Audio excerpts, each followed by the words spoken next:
Hi everyone, I'm Jeff Teague and I'm with Fred Anderson Toyota in Raleigh, North Carolina. We like to think of ourselves as your complete Toyota resource because we give you a deep analysis on a lot of our inventory so you can learn more about your cars. One of the special pieces of inventory we just got in, this is the 2021 Corolla Hatchback. It's the special edition. Toyota likes to introduce vehicles that are special, they're unique, they're one of a kind. Well, this is one of 1,500 kind because there are only 1,500 produced. This is in supersonic red. The defining features on the Corolla Hatchback Special Edition, this is an SE that's been kind of souped up, jazzed up with the Special Edition. So you'll see that it's going to have a gloss black spoiler on it. It'll have the gloss black wheels and lug nuts, along with gloss black side aero kit and front splitter, which I'll show you a little bit in a minute.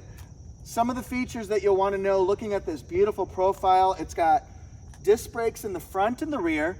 The fuel mileage, it's going to give you combined 35 mpg. It's 32 in the city, 41 on the highway. The fuel tank size is going to be familiar to most Corolla lovers, 13.2 gallons. This one right here, it has a smart key push button start. So when you walk up to the car, just put your hand on the handle, it automatically unlocks it, and then you can lock it just like this. You'll never have to take your key out of your purse, your pants pocket, wherever you got it. As long as it's within 3 feet, it'll work. I like that it has turn signal indicators right here in the side view mirror.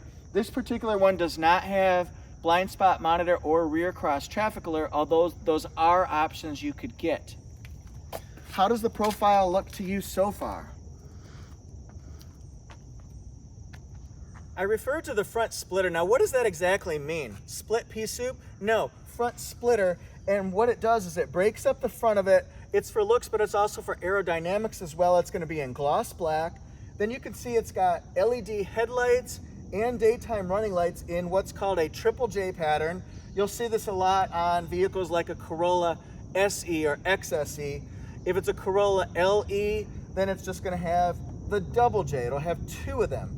So this also has Toyota Safety Sense 2.0, so it's got a lot of really cool safety features that help you prevent front collisions, going over and doing a side collision, and it also helps you with nighttime driving. You'll see some of the features are going to be pre-collision system, and it picks up people during the daytime and lower lighting like nighttime. It picks up bicycles during the daytime. It also has lane tracing assist that can keep you centered between the stripes of your line for about 8 or 9 seconds, even if you don't have your hands on the wheel, but it'll keep you centered in your lane. It's really good for going around turns. In case you're distracted, it keeps you in your lane. It's also got road sign assist, so the car with the camera can pick up do not enter signs, yield signs, stop signs, and the speed limit signs, so you can see that it's 45 or 60, or if it's 70. If you're looking away when you pass a sign, your car will tell you that it's still 70, so you can avoid driving recklessly or even getting speeding tickets. This has dynamic radar cruise control, it's got lane departure alert with steering assist, and then automatic high beams, so it keeps you kind of in control of what your lights are doing. If there's a car coming, it'll be low beams. As soon as that car leaves, like you're in a subdivision or a country road, it flips onto the high beams. So you don't have to worry about blinding people, but you get the most visibility possible. Really good safety package, this whole Toyota Safety Sense 2.0. Now's a great time to do a walk around of the car. We want to show you a 360 view so that you capture the whole ambiance and the whole view of it. It's like being at an auto show. Imagine the circular pedestal is turning around so you can see the whole car in its entirety. Look at the lines, the sleek aerodynamic structure. This has the Toyota new global architecture platform, so it improves driving, it improves road noise, it improves stability, cornering, and certainly styling.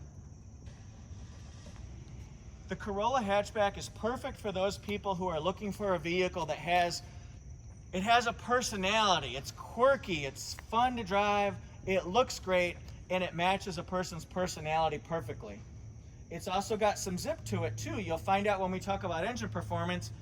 It's actually not a bad vehicle at all, from starting from 0 and getting up to your top speed, say 60 miles an hour. I think we're talking about 0 to 60 time here, folks.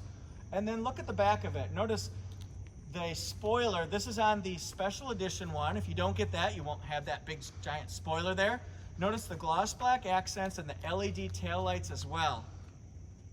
How does it look, folks? One of the features about this car, you'll notice that the exhaust pipe is hidden here.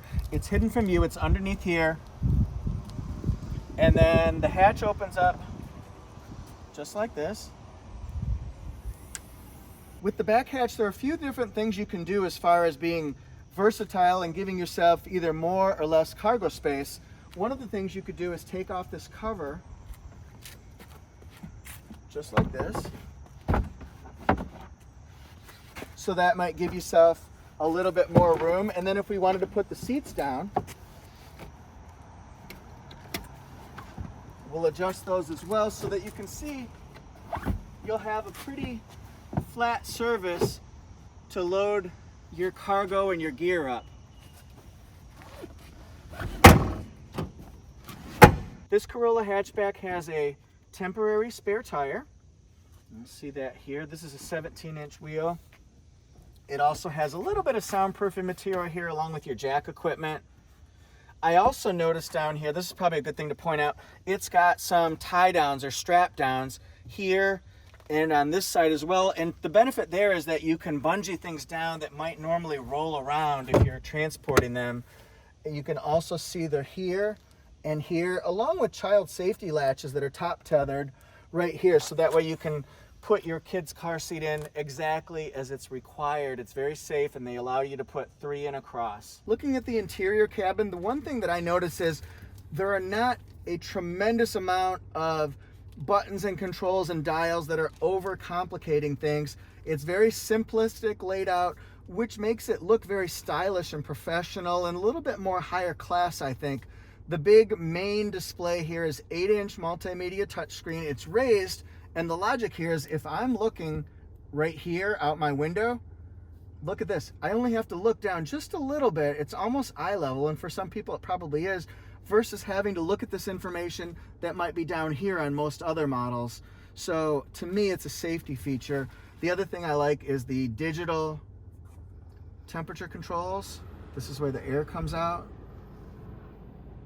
Now, visibility of the car, this is important, and one thing that Toyota really did, and they're doing on a lot of their more current models, is they're cutting out this window, this glass in the A-pillar.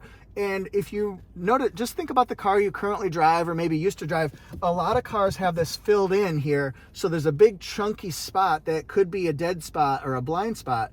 This allows you to see around the A-pillar a little bit easier, so you might be able to see cars coming from the side or the front, so it really does help with your visibility. What we're gonna do here, everyone, this is our assistant I-Man. We call him the I-Man. Hey, I-Man, say hi to the world. Hey everyone, I'm in here. All right, what we're gonna do is we're gonna check out the backseat space. And how tall are you, first of all?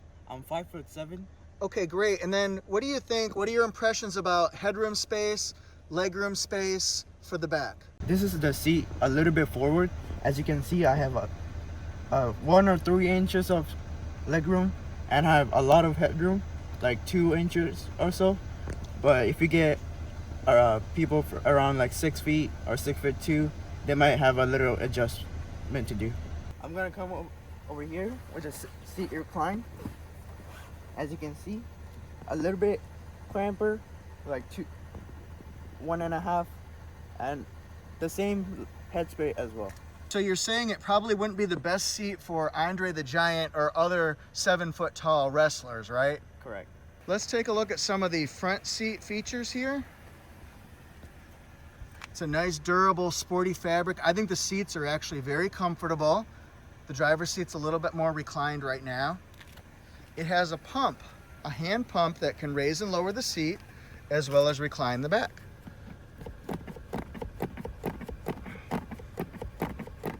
Like that.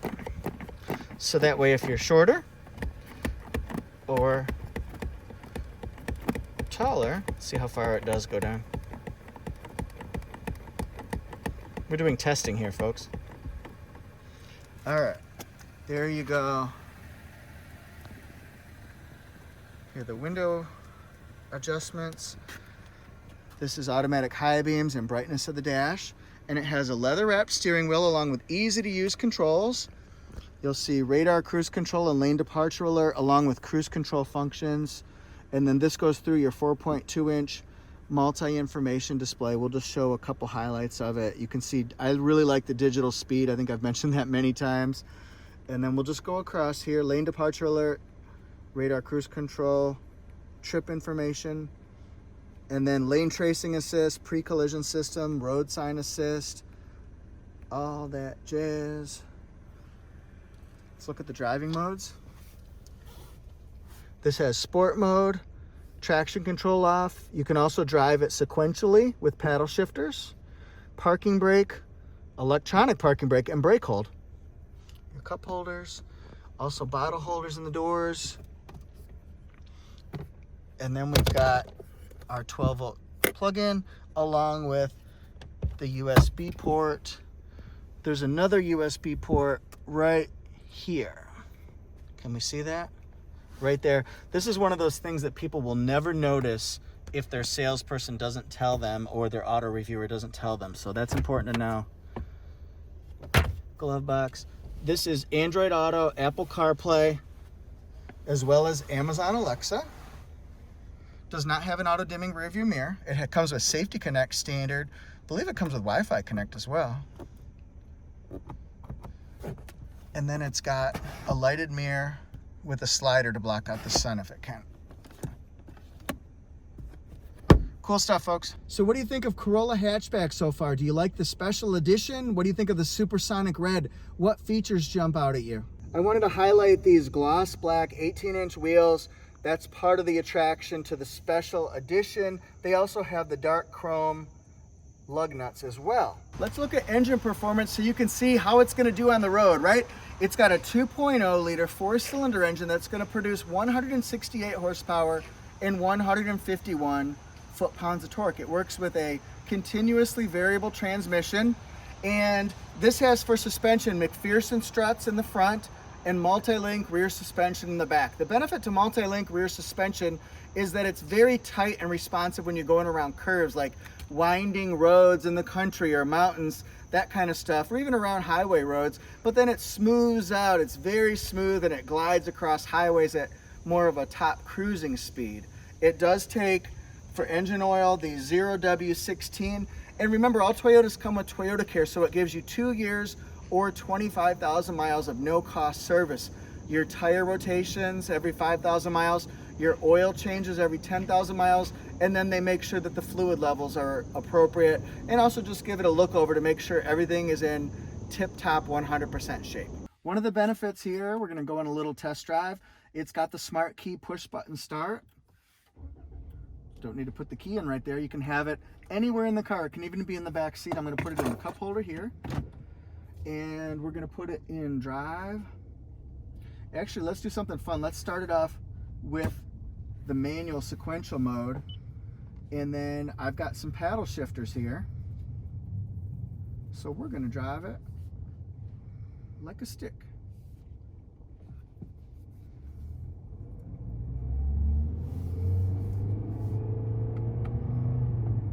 So we're in second gear, third gear, probably pop it into fourth gear as well. Just like that, and you can do it just with a little flick of the fingers here. You can also downshift if you're going down a steeper mountain pass when you need to make sure you got the most grip and traction and rev power possible. To me, I'm gonna push it over into, now it's into regular automatic mode. Let's go around these corners, and if we can in the video, just see if we can get the car and the angle and the whole view. Got a speed bump here. How is it gonna do? That was actually not bad at all. That was soft. It didn't really rattle my spine. We're gonna see how it handles these curves here.